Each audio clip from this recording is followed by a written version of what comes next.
8장 11절에서 30절 제가 봉독해 드리겠습니다.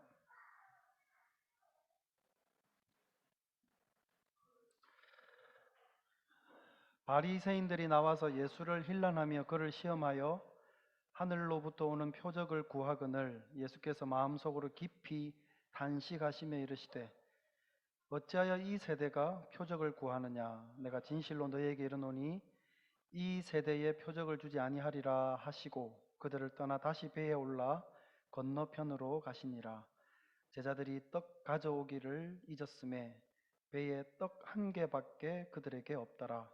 예수께서 경고하여 이르시되 삼가 바리새인의 누룩과 헤롯의 누룩을 주의하라 하시니 제자들이 서로 수군거리기를 이는 우리에게 떡이 없음이로다 하거늘 예수께서 아시고 이르시되 너희가 어찌 떡이 없음으로 수군거리느냐 아직도 알지 못하며 깨닫지 못하느냐 너희 마음이 둔하냐 너희가 눈이 있어도 보지 못하며 귀가 있어도 듣지 못하느냐 또 기억하지 못하느냐 내가 떡 5개를 5,000명에게 떼어줄 때에 조각 몇 바구니를 거두었느냐 이르되 12이니이다. 또 7개를 4,000명에게 떼어줄 때 조각 몇 광주리를 거두었더냐 이르되 7이니이다. 이르시되 아직도 깨닫지 못하느냐 하시니라.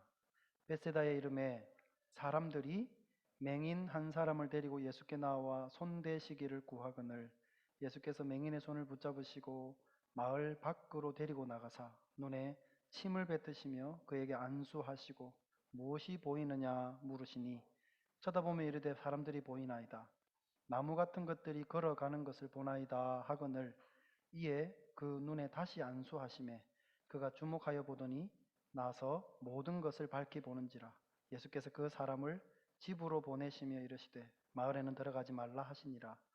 예수와 제자들이 빌립보 가이사랴 여러 마을로 나가실새 길에서 제자들에게 물어 이르시되 사람들이 나를 누구라 하냐. 제자들이 여짜와 이르되 세례 요한이라 하고 더러는 엘리야 더러는 선지자 중에 하나라 하나이다. 또 물으시되 너희는 나를 누구라 하느냐. 베드로가 대답하여 이르되 주는 그리스도시니이다 하매 이에 자기 일을 아무에게도 말하지 말라 경고하시고. 아멘. 오늘은 우리 같은 버밍엄에서 그렇게 영국교회에서 사역을 함께 하고 계시는 이종건 목사님께서 예수님이 보이시나요? 라는 제목으로 말씀을 전해주시겠습니다. 은혜 시간 되시기를 바랍니다.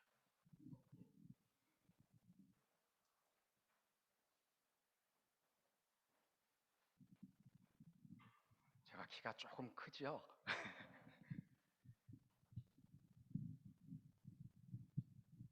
감사합니다. 오늘 이렇게 초대해 주신 우리 이민 목사님과 그 다음에 예수비전 교회에 진심으로 감사를 드립니다. 잠깐 기도하겠습니다. 살아계신 하나님 감사합니다. 오늘 우리에게 귀하고 복된 날 주셔서 이렇게 당신의 전에 나와서 예배하며 찬양하며 또한 우리의 마음과 정성을 드리게 해주시니 감사합니다. 이 시간 주님의 음성을 듣길 원합니다. 우리의 귀를 열어주시고 우리의 눈을 열어주셔서 주님의 말씀을 듣고 주님을 볼 수 있는 귀한 시간 되게 하여 주옵소서. 예수님의 이름으로 기도합니다. 아멘. 할렐루야. 하나님은 언제나 선하십니다. 오늘 저는 여러분과 함께 마가복음 8장의 내용을 가지고 예수님이 보이시나요? 라는 제목으로 은혜를 나누고자 합니다. 여러분의 성경을 계속 펴고 계시면 좋겠습니다. 운전을 하다 보면 길가에 많은 신호등이 있습니다. 우리는 그 신호등을 굉장히 많이 찾게 되죠. 그러나 신호등의 색을 인식하지 못한다면 어떻게 될까요? 그것은 바로 사고로 이어진다는 겁니다. 아니, 그 사고는 부상을 당할 수 있거나 아니면 죽임을 당할 수가 있죠. 2020년도에 제 아내가 노스필드 세인즈버리 사거리에서 우측 신호를 받아서 운행을 하는 중에 빨간색 신호등을 무시를 하고 정면으로 다가오는 차에 의해서 충돌을 했습니다. 그래서 몇 주간 고생을 해야 했고 그 다음에 제 차는 폐차를 시켰어요. 근데 이 사람이 어떻게 했을까요? 뺑소니를 쳤습니다. 그래서 아직까지 해결이 되지 않고 있어요. 내셔널 헬프라인에 이 사건을 의뢰를 해가지고 수소근 중인데 아직 2년 넘도록 연락이 없습니다. 이것이 바로 영국의 현실인가 봅니다. 뺑소니는 그렇게 쉽게 잡을 수 있는 게 아닌가 봐요.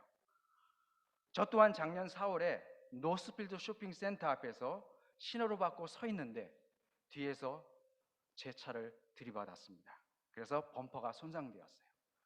이 사건도 아직 현재 해결이 되지 않아서 좀 있으면 법원에 출두를 해야 합니다. 이처럼 고이든 타이든 앞을 보지 못하면 큰 위험에 처하게 된다는 거죠.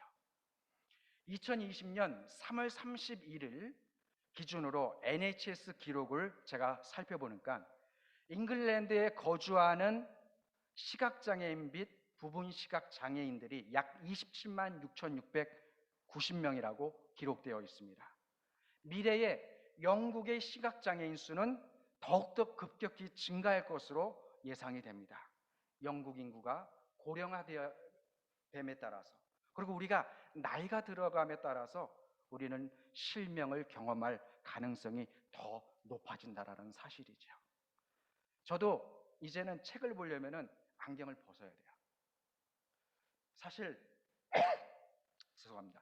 부분 시각장애는 삶에 있어서 덜 심각합니다. 하지만 시각장애인이 되면 삶이 훨씬 더 어렵고 불편해지게 되죠.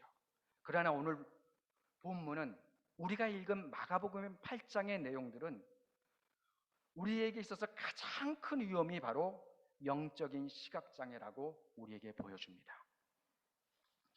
오늘 우리의 본문은 세 개의 이야기로 구성되어 있습니다. 세 개의 에피소드에서 여러분은 과연 오늘 무엇을 발견하셨습니까? 어떠한 이야기들인지 함께 한번 살펴보도록 하겠습니다. 첫 번째 이야기는 표적을 구하는 바리새인들의 이야기입니다. 우리가 알다시피 바리새인들은 그리스도, 예수 그리스도 이전 1세기에 출현한 특정한 종파였습니다. 바리새인은 무엇을 의미할까요? 바리새인이라는 칭호는 문자적으로 분리된 자들을 의미했습니다. 그 시대의 많은 유대인들과 달리 바리새인들은 이교 그리스 철학과 이교 그리스 문화에서 분리되었던 사람들이었습니다. 그들은 모든 유대 전통을 지키며 살아갔고 그들은 정통 유대교의 복음주의라고 칭할 수가 있었습니다. 그들의 특징은 성경 영감에 사로잡혀 있었으며 초자연적인 것과 천사와 사후의 세계를 믿고 살아갔습니다. 그들은 메시아를 갈망했던 사람들이었으며 메시아에 대해서 자녀들에게 가르쳤습니다. 그러기에 바리새인들은 이스라엘 최고의 성경 학문과 가르침을 대표하는 종파라고 할 수 있습니다. 그들은 하나님의 율법을 수호하는 일에 있어서 그 누구보다도 이스라엘에서 가장 진지한 사람들이었습니다. 그런데 어느 날 그들이 예수님을 찾아와 표적을 구하기 시작합니다. 성경 본문을 다시 한번 같이 읽겠습니다. 11절, 12절입니다. 다 같이 읽습니다.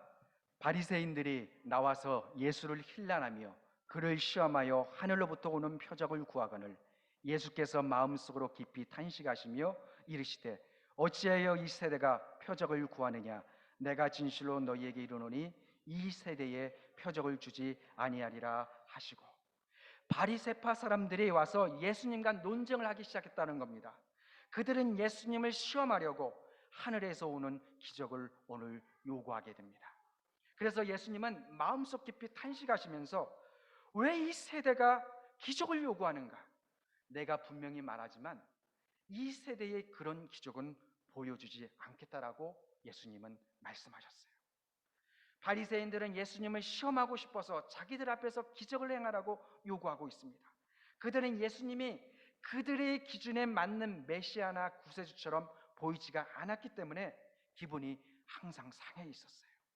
왜냐하면 예수님께서는 그들이 영성을 칭찬하신 것이 아니라 회개를 촉구하셨고 그들의 헛된 예배를 늘 책망하셨기 때문입니다. 예수 그리스도의 가르침은 그들의 신앙과 그들의 믿음에 일치하지 않았습니다. 아마도 예수님께서 그들이 요구한 표적을 보여주셨다면 그들은 예수님을 그들의 왕으로 섬겼을 겁니다. 그러나 예수님은 표적을 그들에게 보여주고 싶지 않으셨습니다. 예수님은 어찌하여 이 세대가 표적을 구하느냐? 내가 진실로 너희에게 이르노니 이 세대에 표적을 주지 아니하리라. 예수님은 바리새인들이 표적을 구하는 이유를 묻지 않으시고 더 넓게 말씀하시면서 이 세대가 표적을 구하는 이유를 물으셨지요. 믿지 않는 것은 바리새인들뿐만이 아니라 이방인과 유대인들도 마찬가지였기 때문입니다. 이 사건 이전에 이미 수없이 많은 이적과 기사를 예수님은 그들에게 보여주셨지만 그들은 영적으로 눈이 멀어서 여전히 예수님을 메시아로 보지 못했다라는 사실입니다. 두 번째 에피소드는 무엇입니까? 제자들과 예수님의 이야기입니다. 성경을 다시 한번 보겠습니다. 13절부터 다시 같이 읽습니다. 14절부터 같이 읽습니다. 21절까지. 제자들이 떡 가져오기를 잊었음에 배에 떡 한 개밖에 그들에게 없더라. 예수께서 경고하여 이르시되 삼가 바리새인들의 누룩과 헤롯의 누룩을 주의하라 하시니 제자들이 서로 수군거리거늘 이는 우리에게 떡이 없음이로다 하거늘 예수께서 아시고 이르시되 너희가 어찌 떡이 없음으로 수군거리느냐 아직도 알지 못하며 깨닫지 못하느냐 너희 마음이 둔하냐 너희가 눈이 있어도 보지 못하며 귀가 있어도 듣지 못하느냐 또 기억하지 못하느냐 내가 떡 5개를 5,000명에게 떼어줄 때에 조각 몇 바구니를 거두었더냐 이르되 12이니이다 또 7개를 4,000명에게 떼어줄 때에 조각 몇 광주를 거두었더냐 이르되 7이니이다 이르시되 아직도 깨닫지 못하느냐 하시니라. 예수님은 제자들에게 바리새인이나 헤롯과 같은 처지에 있지 말라고 그들에게 경고하십니다. 그러나 점심에 대한 이 대안은 예수님의 경고에도 불구하고 제자들에게 불신의 마음이 퍼져 있었다라는 사실입니다. 예수님은 수사학적으로 그들에게 질문하셨습니다. 예수님은 아직도 이해하지 못하니? 2번이나 물으셨어요. 예수님은 제자들에게 다시 묻습니다. 너희도 눈 멀고 귀 먹으리냐? 라고 말씀하셨어요. 에스겔 12장 1절에서 2절 말씀을 보니까 여호와의 말씀이 내게 임하여 이르시되 인자야 내가 보기에 눈이 있어도 보지 못하며 들을 귀가 있어 패역한 집에 거하느니라. 듣지 말라. 그들은 패역한 족속입니다. 그들이 이해해야 할 것은 무엇이었습니까? 그러한 이적들은 무엇을 의미했습니까? 예수님은 제자들의 마음이 편협하여 모든 것들의 창조주가 그들 가운데 계시다는 것을 깨닫지 못하였다는 뜻입니다. 그들은 점심을 걱정하고 능력의 말씀으로 만물을 붙드시는 예수님이 그들과 함께 하시고 먹이시다는 사실을 놓쳤다라는 사실입니다. 그들은 예수님이 5,000명을 먹이시고 12바구니를 거두는 것을 보았습니다. 그들은 예수님이 4,000명이 먹이시는 것을 보았고 남은 음식 7강주리를 거두은 것을 체험했습니다. 그들은 눈앞에서 셀 수 없이 많은 기적이 일어났던 것을 그들은 보았습니다. 그들은 계속해서 예수님을 따라다니면서 예수님과 함께 자고 먹었습니다. 그러나 그들은 이 기적들이 가리키는 방향을 제대로 인식하지 못했다라는 사실입니다. 마태복음 6장에 보니까요, 공중의 새를 보아라. 새는 씨를 뿌리거나 거두지도 않고 곳간에 모아들이지도 않는다. 그러나 하늘에 계시는 너희 아버지께서 새를 기르신다. 너희는 새보다 더 귀하지 아니하냐. 그리고 어째서 너희는 옷 걱정을 하느냐.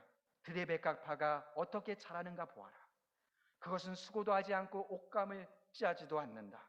그러나 내가 너희에게 말하지만 솔로몬이 온갖 영광을 누렸으나 이 꽃만큼 아름다운 옷을 입어보지 못하였다. 예수님은 나를 따르기로 작정했다면 무엇을 먹을까? 무엇을 입을까?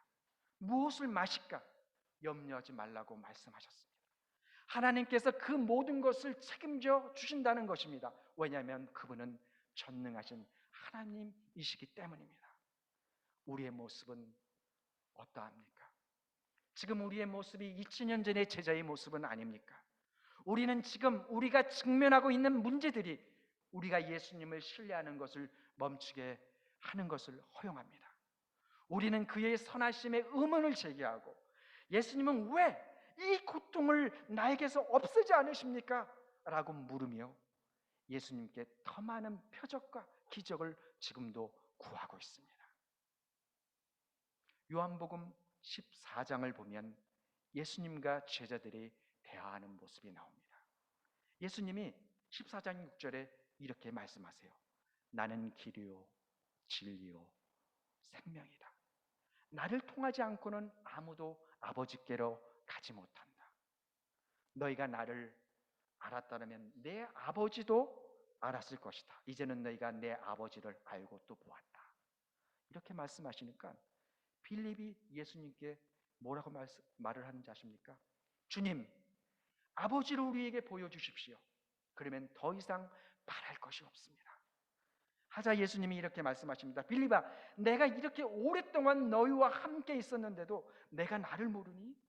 나를 본 사람을 아버지를 본 것인데 어째서 아버지를 보여달라고 지금 나한테 요구하니?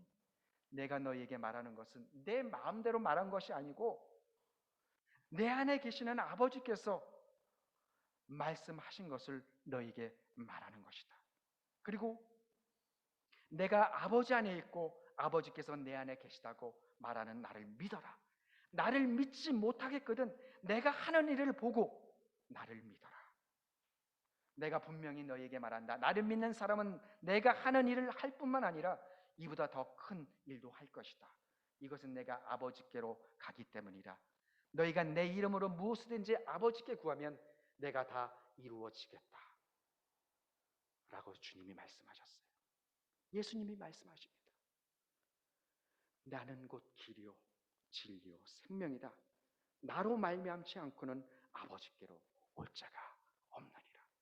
I am the way and the truth and the life. No one comes to the Father except through me. 예수님을 자기 자신을 보라고 지금 제자들에게 말씀하고 있어요. 세 번째 에피소드는 시각장애인과의 만남입니다.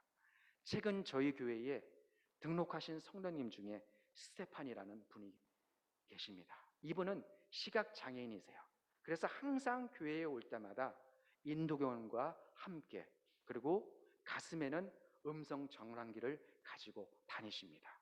이분이 제가 속한 구역에 가끔씩 오시는데 오실 때마다 항상 음성 전환기를 갖고 오셔서 성경을 읽을 때에 이분 차례가 되면은 그것을 통해서 본인이 성경을 읽기도 하세요.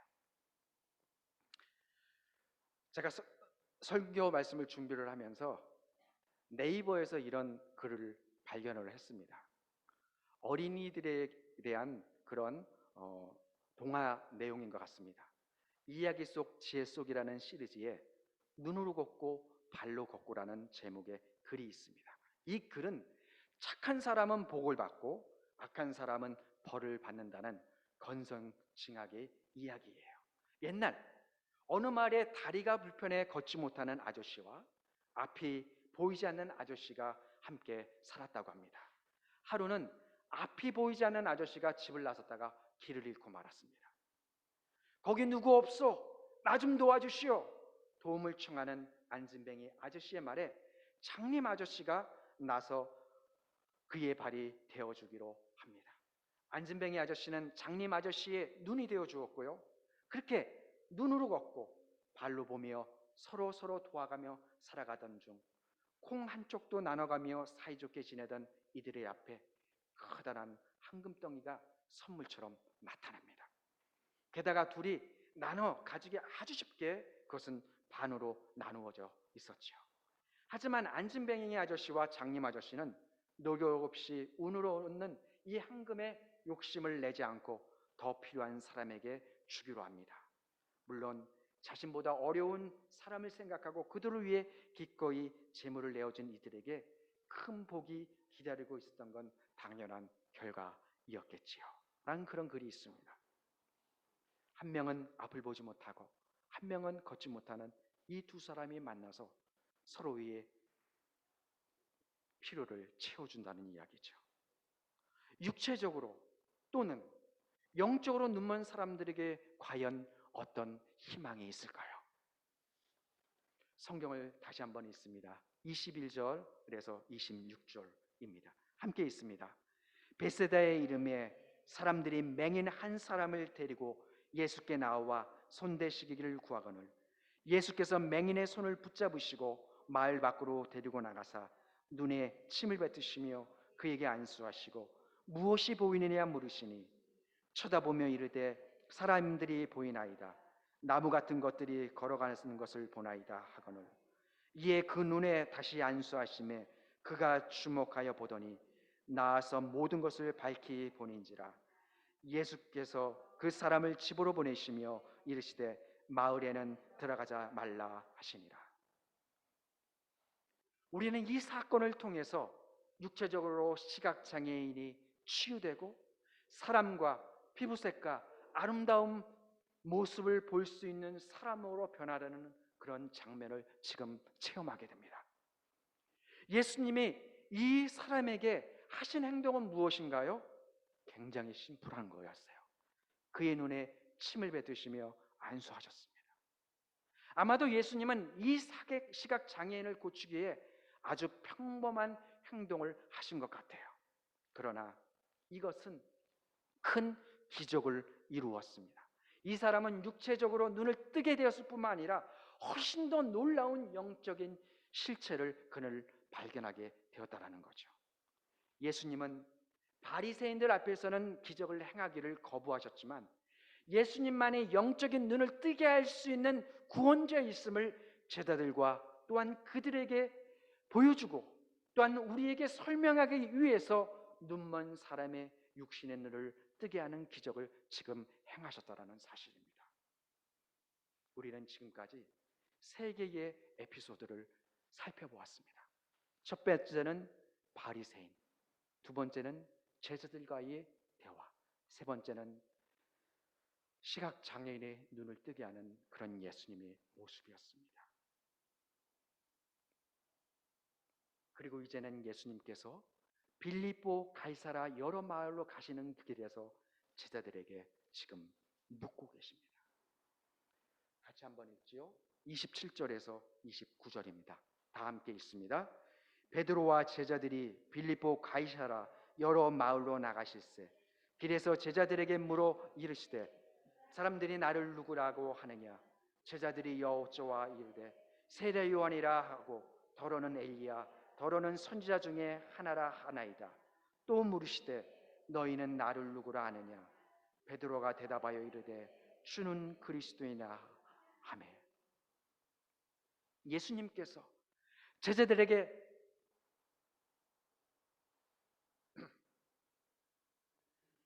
예수님께서 제자들에게 내가 누구냐라고 물으셨을 때에 어떤 사람들은 세례 요한, 어떤 사람은 엘리야, 어떤 사람들은 선지 중에 하나라고 그들은 대답했습니다. 그런데 마침내 메시아라는 놀라운 대답을 예수님이 듣게 되죠. 베드로가 그 대답을 했습니다. 베드로는 당신은 메시아입니다. 당신은 그리스도이십니다. 당신은 나의 구주이십니다라고 그는 담대히 고백하게 됩니다.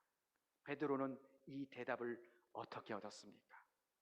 베드로에게 기적이 일어났기 때문입니다. 예수님은 그에게 영적인 시력을 주셨습니다. 그의 영적인 눈을 뜨게 해주셨습니다. 요나서 2장 9절에 보니까요, 구원은 주님께로부터 온다고 요나는 고백합니다. I'll say salvation comes from the Lord. 주님은 구원은 주님으로부터 옵니다. 사랑하는 형제자매 여러분, 저는 여러분에게 지금 묻고 싶습니다. 예수님이 누구십니까? 예수님이 보이시나요? 예수님은 여러분에게 어떠한 존재이며 여러분의 인생에 어떠한 의미입니까? 여러분은 2000년 전에 이 땅에 살았던 역사적인 인물로서 예수 그리스도를 기억하십니까? 아니면 하나님의 아들로 이 땅에 오신 구세주이신 것을 지금 믿고 있습니까?